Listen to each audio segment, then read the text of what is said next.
이제 기도함으로 12월 30일 월요일 새벽 기도회 시작하겠습니다.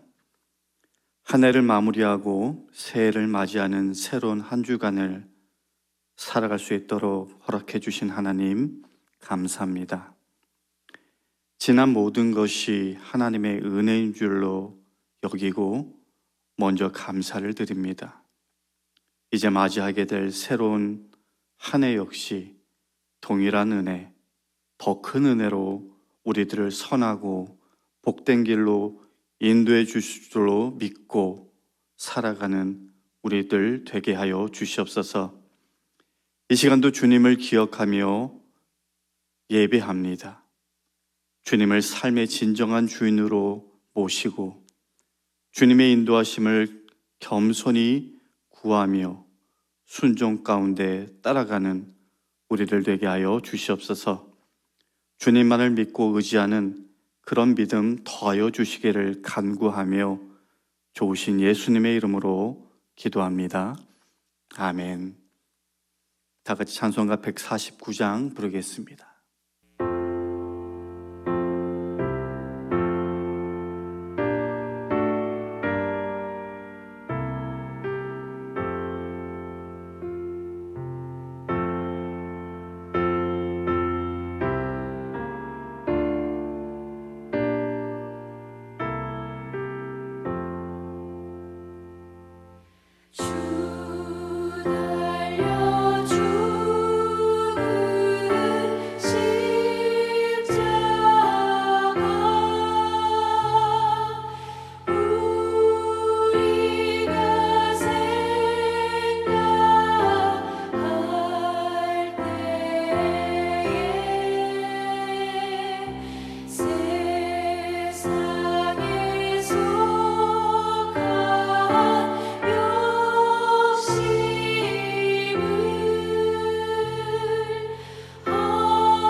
오늘 우리에게 주시는 하나님의 말씀은 누가복음 23장 6절에서 12절까지의 말씀입니다. 빌라도가 듣고 그가 갈릴리 사람이냐 물어 헤롯의 관할에 속한 줄을 알고 헤롯에게 보내니 그때 헤롯이 예루살렘에 있더라. 헤롯이 예수를 보고 매우 기뻐하니 이는 그의 소문을 들었으므로 보고자 한 지 오래였고 또한 무엇이나 이적 행하심을 볼까 바랐던 연고로라. 여러 말로 물으나 아무 말도 대답하지 아니하시니 대제사장들과 서기관들이 서서 힘써 고발하더라. 헤롯이 그 군인들과 함께 예수를 업신여기며 희롱하고 빛난 옷을 입혀 빌라도에게 도로 보내니 헤롯과 빌라도가 전에는 원수였으나 당일에 서로 친구가 되니라. 하나님의 말씀입니다. 유다의 배신으로 예수님이 끌려가서 공회에서 신문을 받았습니다. 공회는 산헤드린이라고 하는데요. 산헤드린, 공회 아니면은 둘을 붙여서 산헤드린 공회라고 부르는데 우리식으로 하면은 대법원과 같이 당시 유대인들의 최고 법원이었지만 사실 그 주요 기능은 종교 생활에 관해 재판하는 것이었습니다.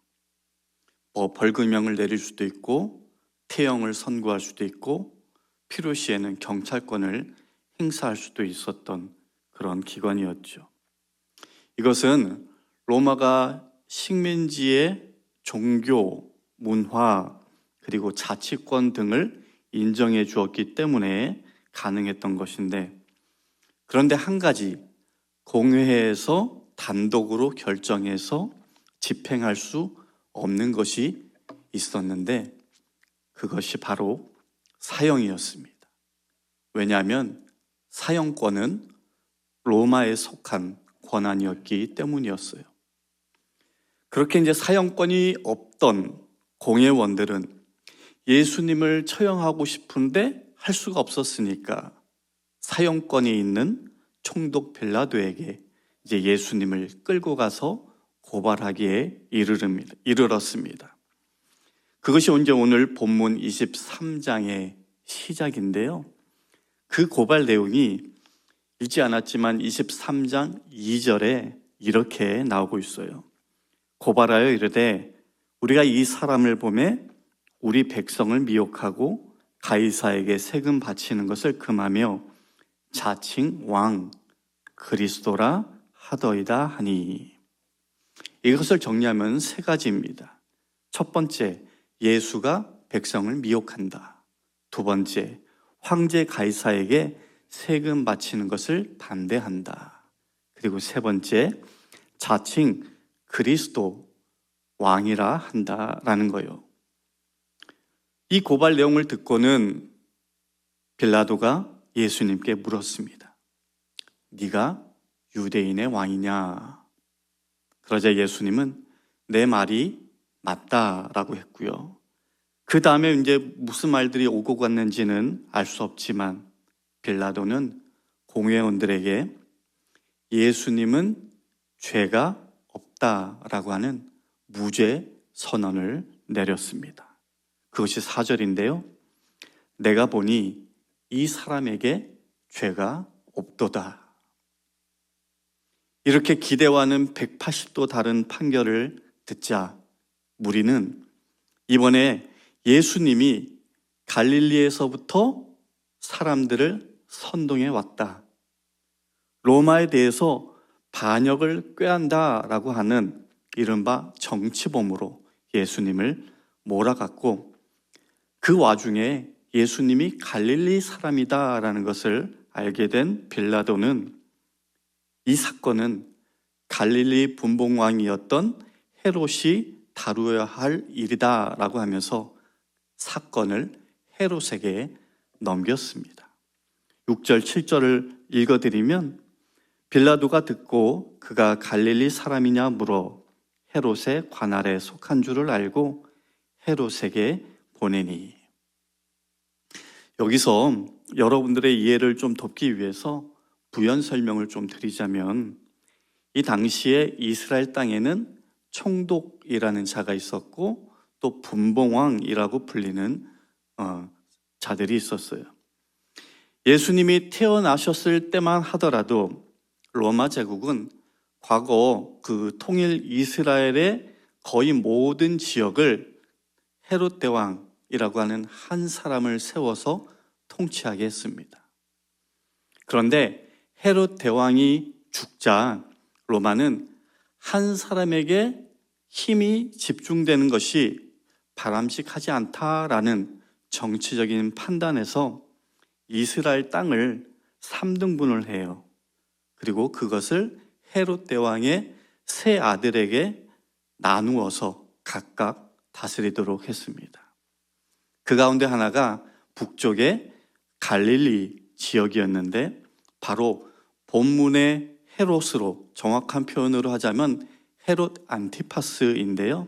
이 자가 갈릴리 지역의 분봉왕이었습니다. 한편 갈릴리 지역 아래, 그러니까 사마리아, 유대, 그리고 이두메라고 하는 지역을 다스리던 분봉왕은 아켈라오라고 하는 자였는데 이 아켈라오는 유대인들을 억압하는 그런 폭정으로 유명했고 그 때문에 반란이 일어나게 됩니다. 그러자 로마는 아켈라오를 추방시켜버리고 직접 사람을 파견해서 통치하게 했는데 그 자가 바로 총독일 거예요. 총독이 본사 임원 출신의 사장이라고 한다면 분봉왕은 현지 출신의 프랜차이즈 사장 정도로 이해하면 되지 않을까 싶습니다.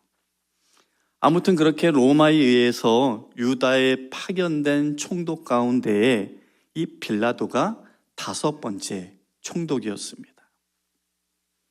그런 배경하에서 원래는 없었던 총독이라는 자리가 생기고 그리고 이제 사람이 임명돼 온 것이다 보니까 분봉왕 입장에서는 이 총독이란 자가 별로 달갑지 않은 존재였겠죠. 특히 헤롯, 아버지 헤롯 대왕을 이어서 터줏대가 대감처럼 그렇게 군림했던 자기 입장에서 본다면 자기는 나름 정통성을 그렇게 주장할 수 있었던 반면에 빌라도는 헤롯 입장에서 보면은 낙하산 인사와도 같았던 겁니다. 그러니 둘 사이가 좋을 리가 만무했겠죠.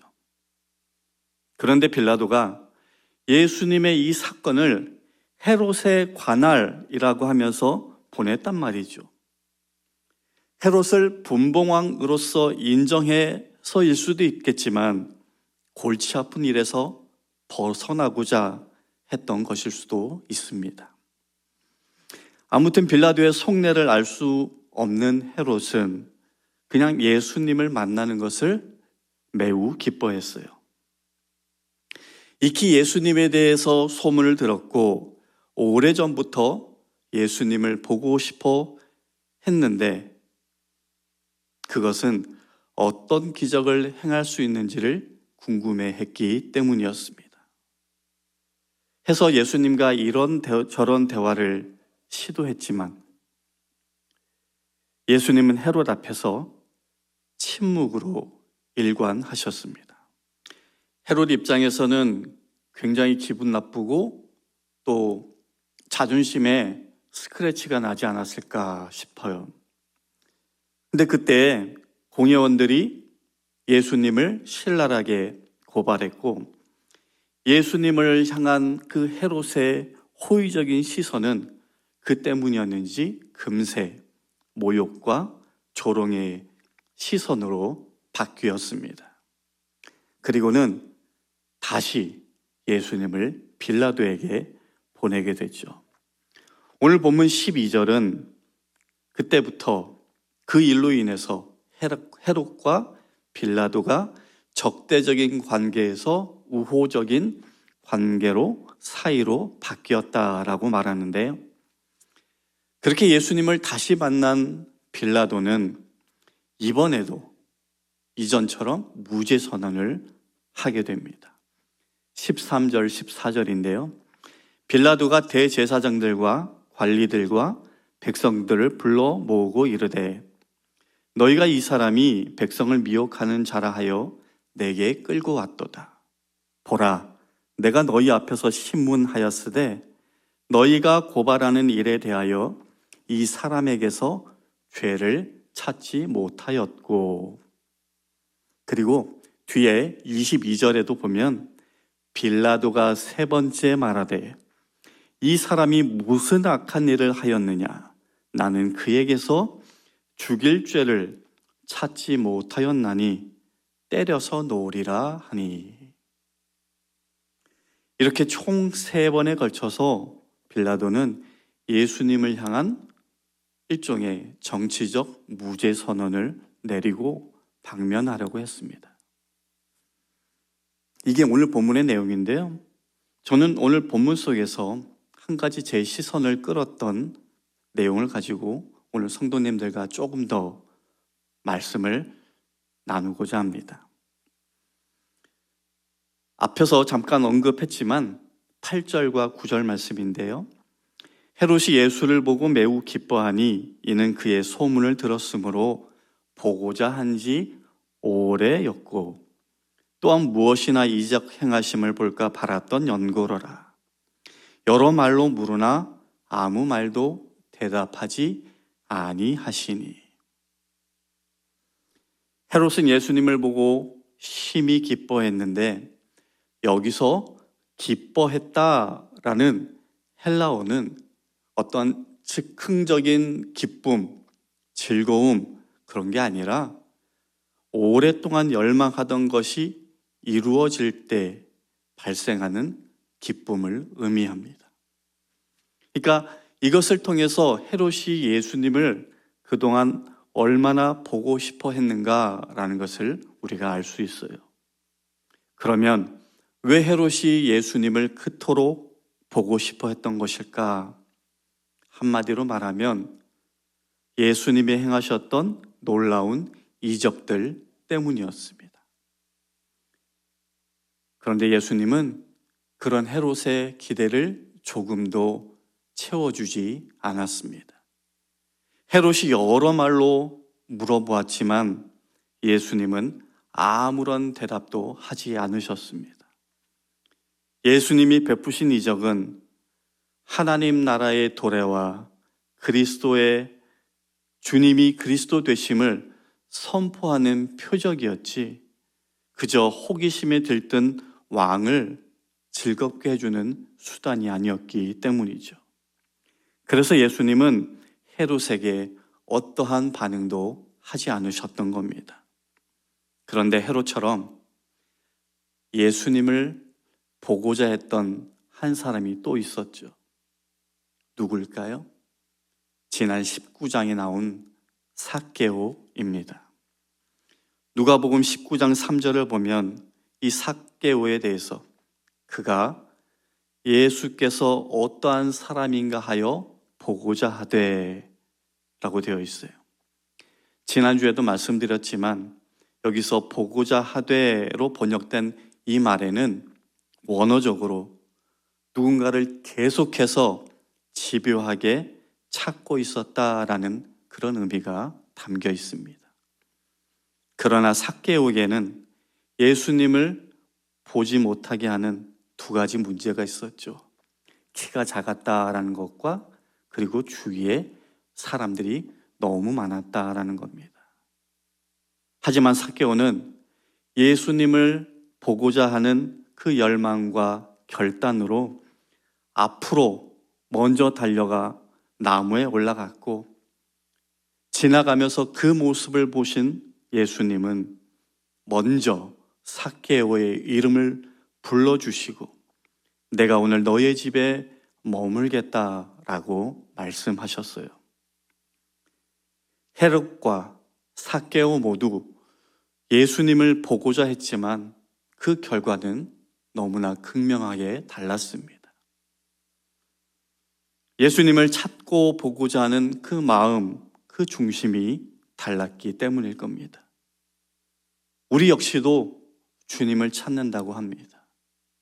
주님 보기를 원하고 주님 만나기를 원합니다.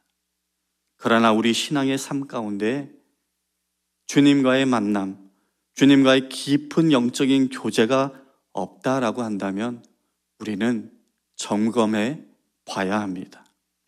혹 나도 헤롯과 같은 모습으로 그렇게 주님을 보고 찾고자 했던 것은 아닌가 말이죠.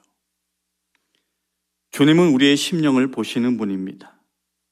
우리가 정말로 인격적으로 주님을 만나기 원하는지, 아니면 나의 유익, 나의 만족, 그렇게 내 중심적으로 주님이 필요해서 주님을 찾고 있는 것은 아닌지. 안타깝지만 주님을 여전히 내가 중심이 되어서 보고 찾으려고 하는 사람은 만일 주님이 내가 원하는 것을 들어주지 않으면 헤롯처럼 오히려 주님을 조롱하고 모욕하고 불신하는 그런 죄를 범할 수가 있습니다. 사랑하는 성도 여러분, 순전한 마음으로 주님을 찾으시길 바랍니다. 그럴 때 주님은 우리 마음의 소리까지도 기쁘게 응답하실 것입니다. 헤롯과 같은 인생이 아니라 삭개오와 같은 인생으로 그렇게 주님과 더불어서 살아갈 수 있는 복된 성도님들 모두 되시기를 주님의 이름으로 간절히 축원합니다. 기도하겠습니다. 하나님 아버지, 오늘 본문 속에 등장하는 헤롯의 모습이 혹 우리의 모습은 아닌지 점검해 보기를 원합니다. 나의 만족, 나의 유익, 내가 중심이 되어 주님을 찾고 구하는 자로 살아가지 않도록 주님 우리에게 은혜를 베풀어 주시옵소서. 정말 순전한 마음으로 주님을 갈급하게 찾게 하시고, 그래서 우리 중심을 보시는 주님이 먼저 우리에게 다가오시고 먼저 우리를 불러주시는 그 놀라운 은혜와 축복을 경험하며 살아갈 수 있도록 주님 역사하여 주시옵소서. 이제는 우리 주 예수 그리스도의 은혜와 하나님 아버지의 만극하신 사랑과 성령님의 감화감동 교통하심이 순전한 마음으로 그렇게 주님을 찾고 구하고 보기 원하는 모든 성도님들 머리 위에 지금부터 영원까지 함께 하시기를 간절히 축원하옵나이다. 아멘.